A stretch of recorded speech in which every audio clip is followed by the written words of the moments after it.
Hi, Tyll from High-Fidelity here. As an avid audiophile and motorcycle rider, it is very important that you always wear your protective equipment. High-Fidelity is Stereophile's sister site for headphone reviews. And I'm really happy that you're all here, and we're going to take a little tour and show you all about how I measure and review headphones. But first, we're going to talk a little bit about how I have fun and the kind of things that I do to have fun. Obviously, riding motorcycles is one of them. This is a KLR 650.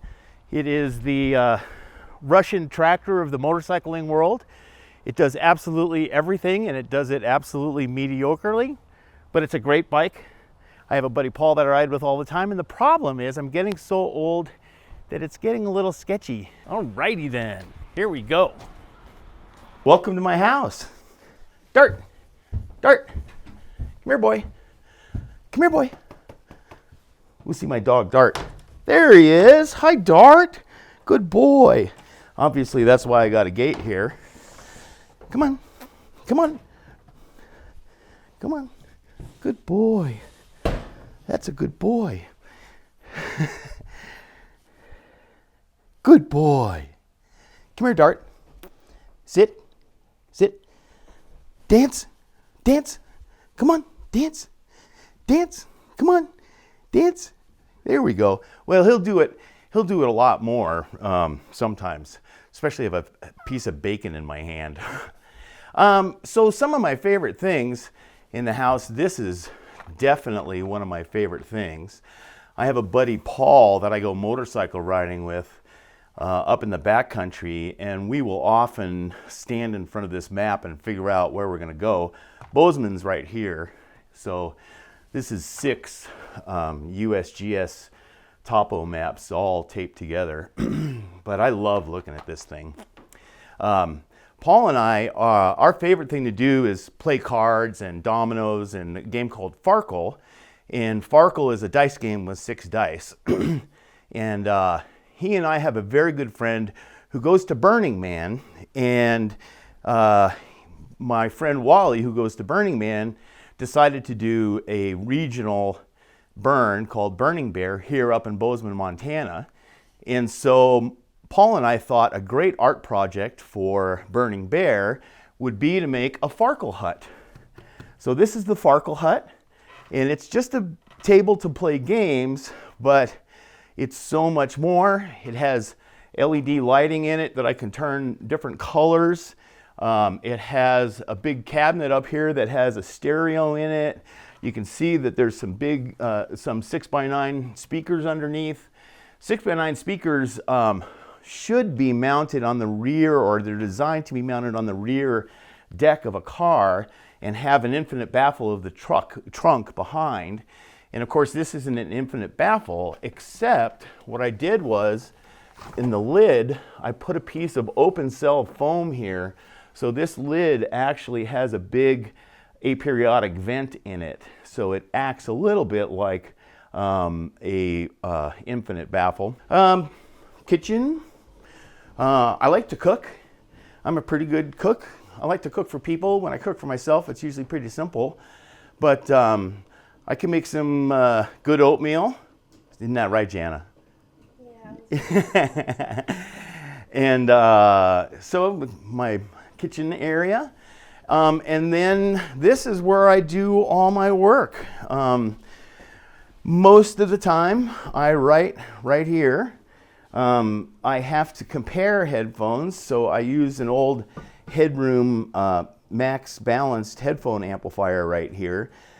This one gets used mostly for up to mid-range and sort of mid-range headphones. When I go to do high-end headphones, I get the the Sim Audio HA430 for doing that. But mostly I can just do it on this amp, and it's got 4 outputs, so I can switch back and forth. I always keep a couple of reference headphones here. I really like the Mr. Speaker's Aeon Flow closed, and of course the trusty HD 650. So that's kind of my calibration reference, so I know what's going on. And as you can see, there's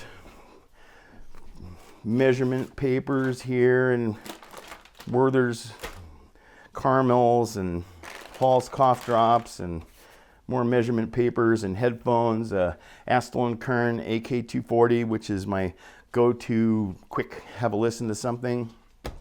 And then a lot of times, especially in the summer, I'll go outside on the porch. Oh, this is Dart's little perch. You can see here, he'll come up and sit here next to me. And when he was a little puppy, he had to for sure use the stairs. So it's got a little set of stairs over here that you can see. See the stairs right there? And then the porch.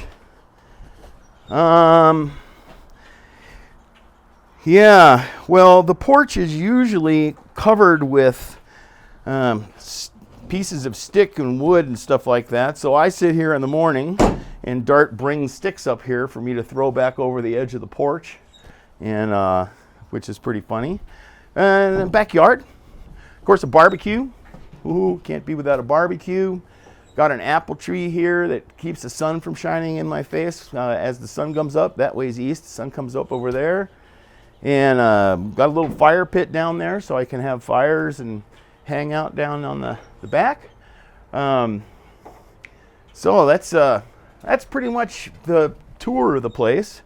There's also a door to keep Dart one side or the other, depending on what's going on. All right, let's go back inside and look at some of the workspaces.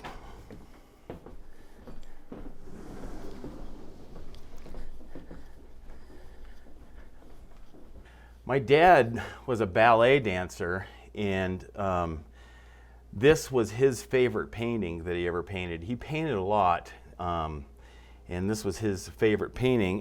So we'll take a look at, first of all, my headphone. Well, in this closet, I keep extra headphones. Well, not really extra headphones that were stranded here. And I also have to keep all my paint and garage stuff in here from freezing. So, and if you ever need to have a sealant when putting windows in, bed it is the way to go. It's totally free. Ow! Damn. Knock it off. All right. Let's go look at the headphone room. So, I'm sure you're familiar with the Wall of Fame, and here it is, the actual Wall of Fame. Let's get a little more light in here. There we go. This is the actual Wall of Fame. These headphones, none of them are mine. In fact, I only own 2 headphones that I purchased myself. One is a pair of Sennheiser HD800s that I've modified, and the other is a pair of Bose noise cancelers because putt is very loud and I definitely need some good noise canceling headphones. The rest of them, when I review a headphone and it makes the Wall of Fame, I ask the manufacturer if it can be on loan until it gets kicked off the Wall of Fame by some other headphone.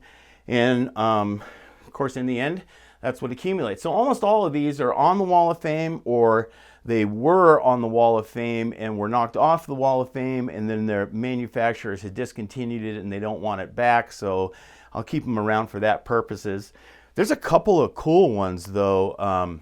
One is this one. This was maybe the headphone that I was most excited to see come into production.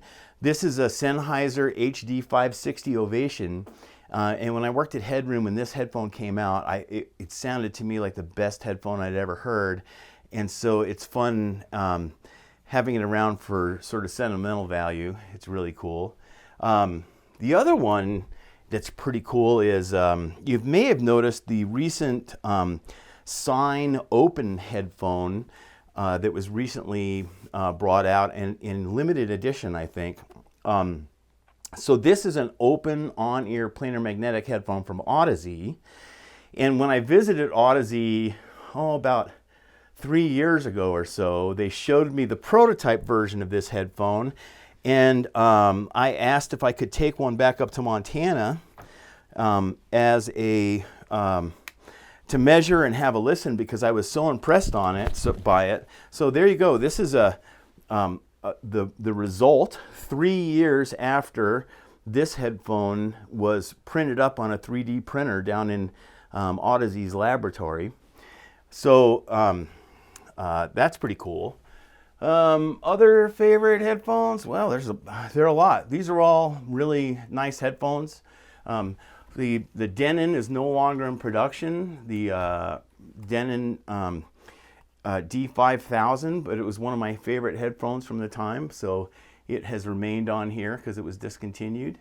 You may think this is a kind of a mess with all these cables coming down, but the advantage of it is that I so often come in here to test headphones that I can easily grab 3 or 4 of these headphones and then take them into my shop. Well, I got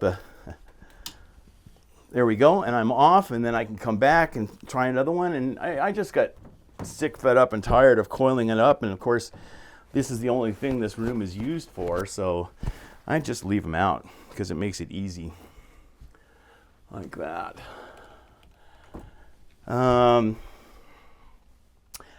Let's take a look at the lab.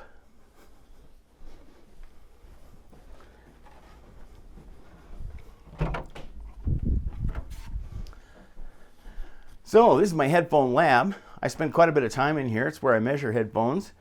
You probably, this particular frame probably looks familiar because that's what it is on all my videos. But you don't get to see the rest of the room usually.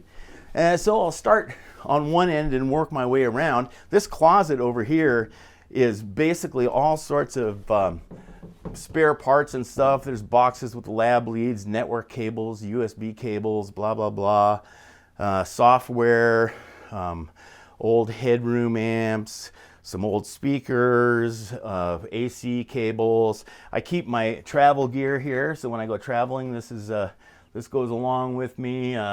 My old high-end speakers that unfortunately got busted with kids and cats.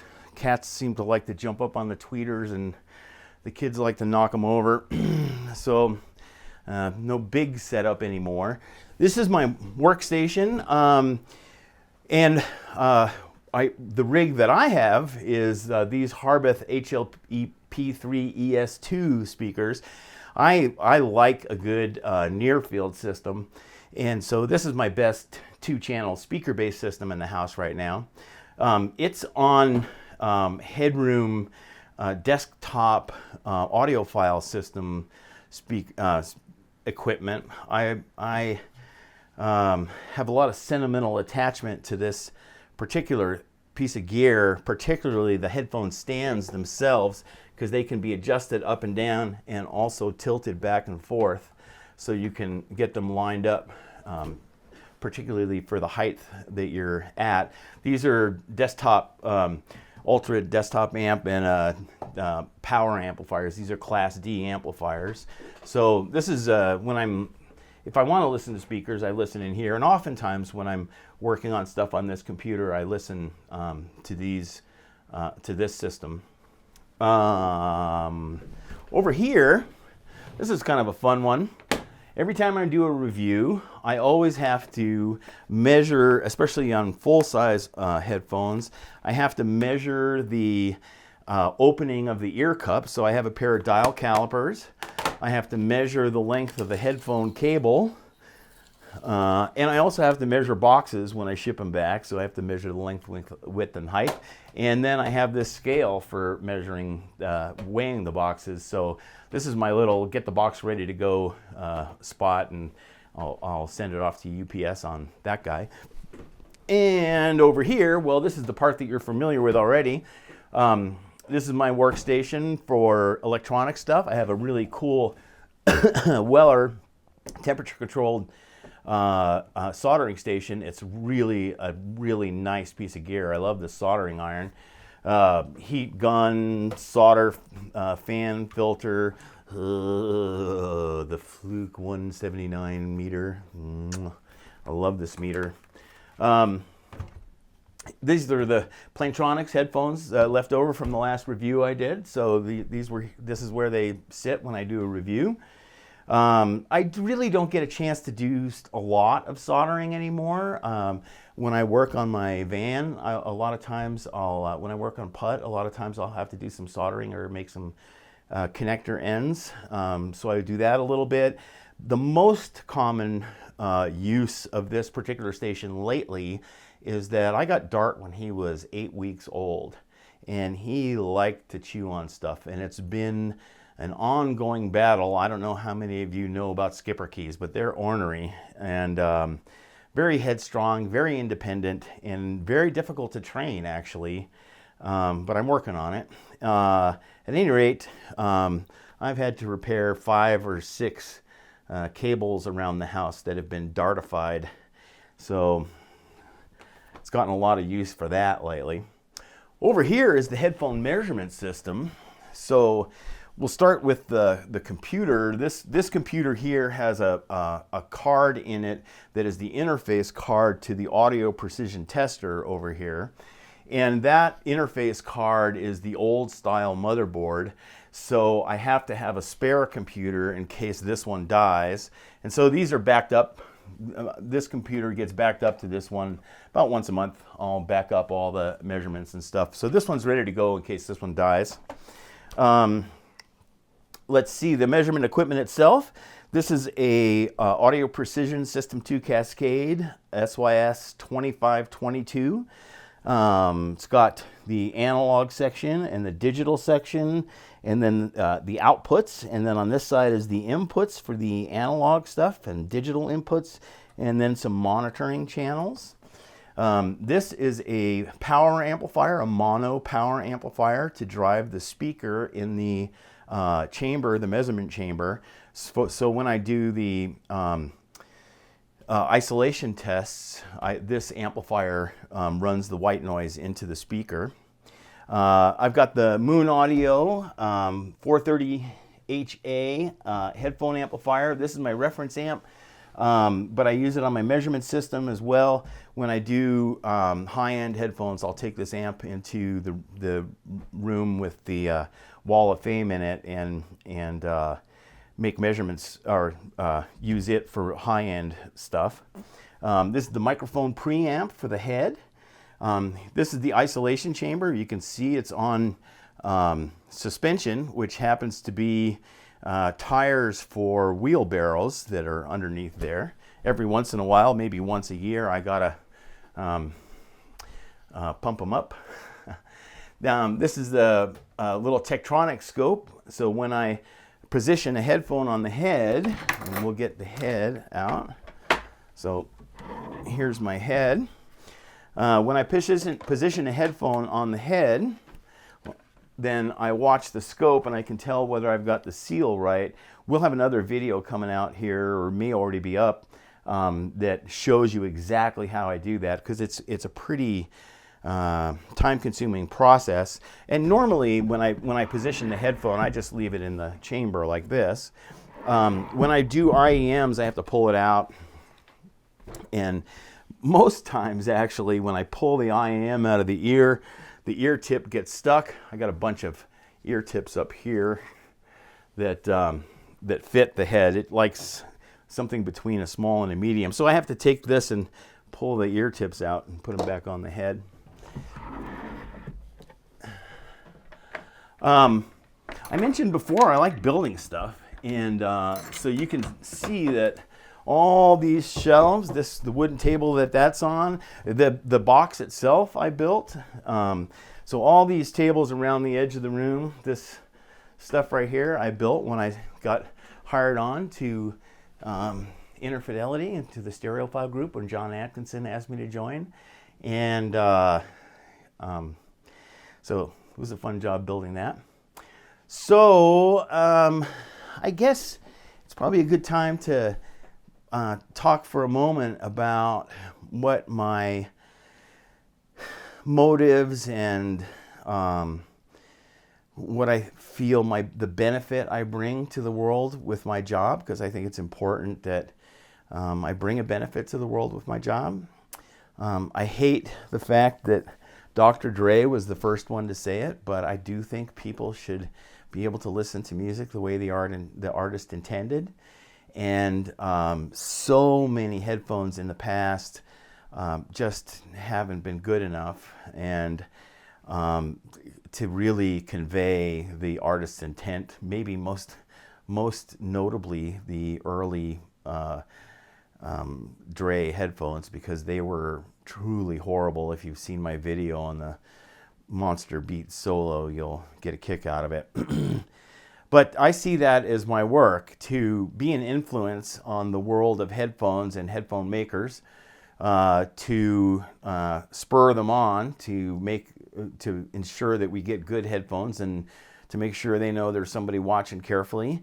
And then the other half of that is, there are so many headphones out there that they need to be sorted through. And so I try to get as many headphones as I can in here to measure, and try to sort through and find ones that are close to neutral, and then also pleasing. And so I think that's really the most important part of my job, is sorting through headphones to get rid of the junk, because there's so much of that. I think that's gotten a lot better lately. I think I've had some role to play in it getting better. It's not just me, but there's a lot of engineers out there that are figuring it out. But I do think it's important that somebody's watching. I am a big believer that the press is the fourth estate, and that it acts as a proxy for the people. And I feel that I act as a proxy for the listeners out there, because it's very hard for listeners out there to actually have a lot of effect on the manufacturers. I think that's also changing. I think the forums do a similar thing. That's why I say I'm not the only agent that is having an effect on manufacturers. The forums are certainly doing that.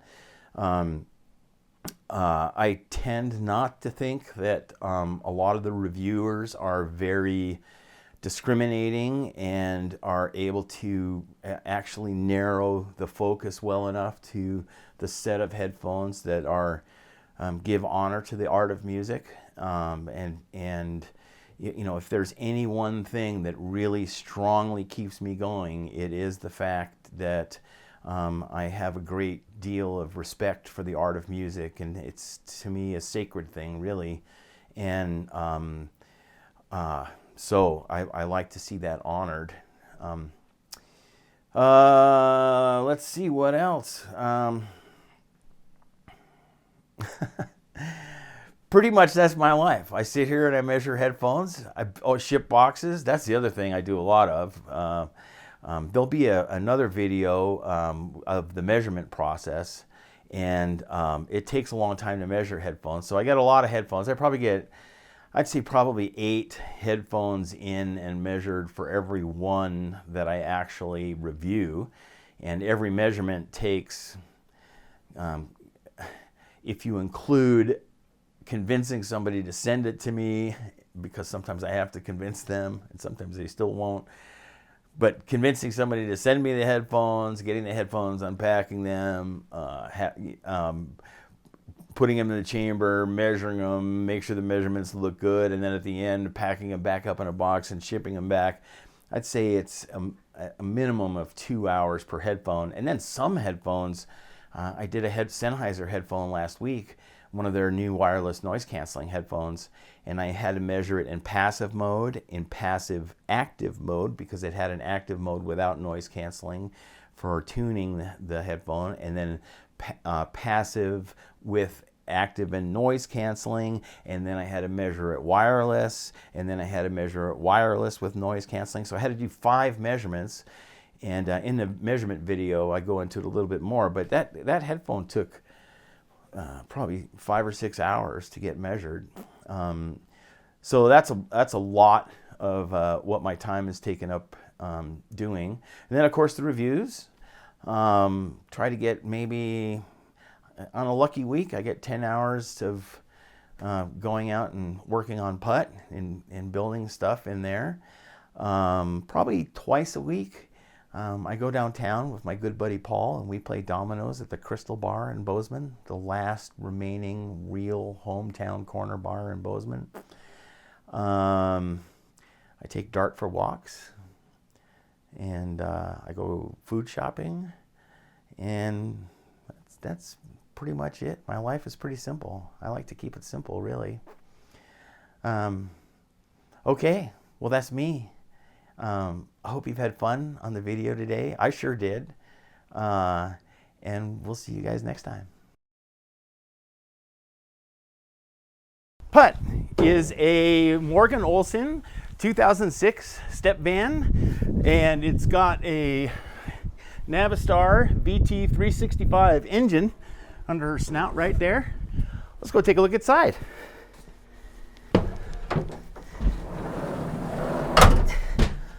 Welcome to Putt. This is my backcountry camper. It's only about half built now, but it's getting there bit by bit. I'll run you through the stuff that it has. It has two fantastic fan vents, so those are to get the warm air out of the vehicle and provide circulation. I have two solar cells up on top. The solar cell cables come in here. There's a disconnect switch. This is a Morningstar ProStar MMPPT solar charge controller. It's a really, really good one. My inverter, and of course, a couple of golf cart batteries. Pro tip, if you're gonna make a solar system like this, golf cart batteries are the way to go. Wet cell golf cart batteries.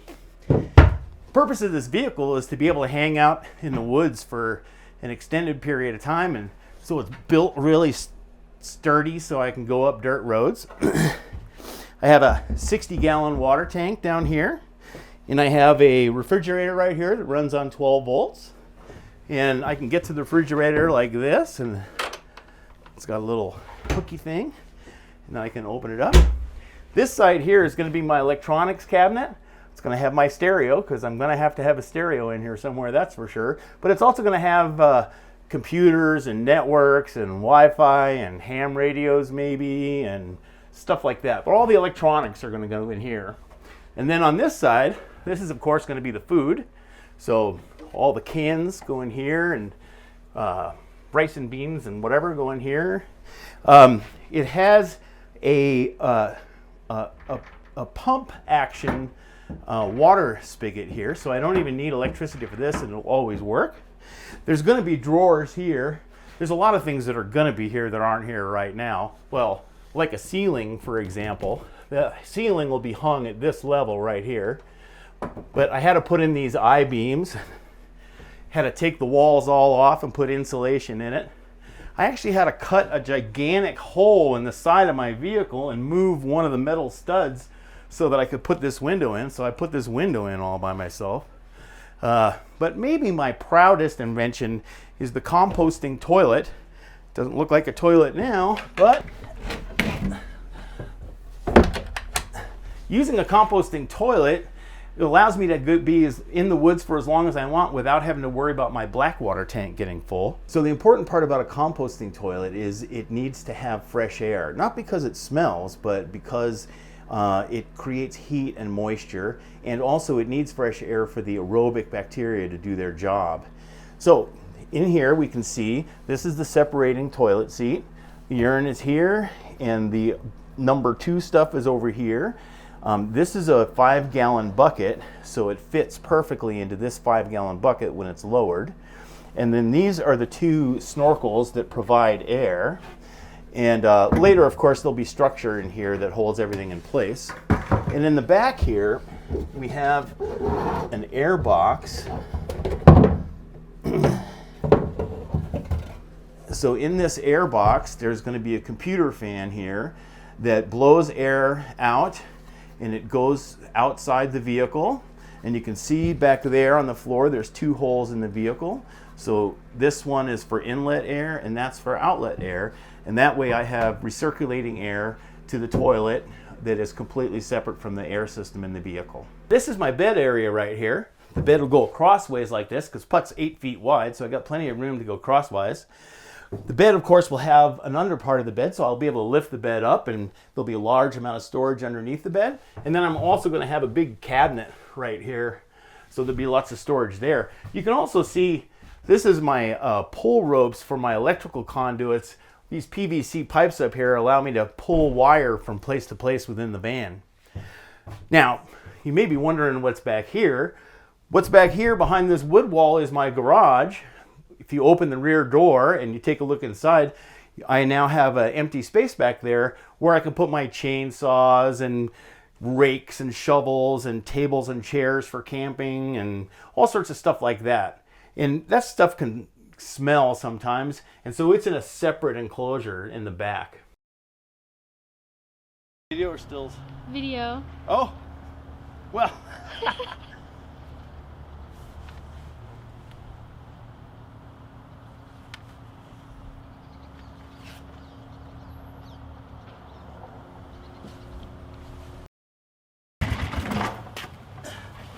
Hi, Tyler from High-Fidelity here.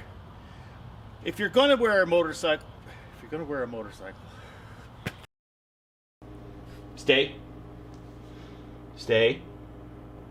start, lay down, stay, lay down, lay down. Good boy, good boy. So there's a solar cell up on top, a charge controller in here, and down here is the battery. Melvin, I told you to stay in the closet.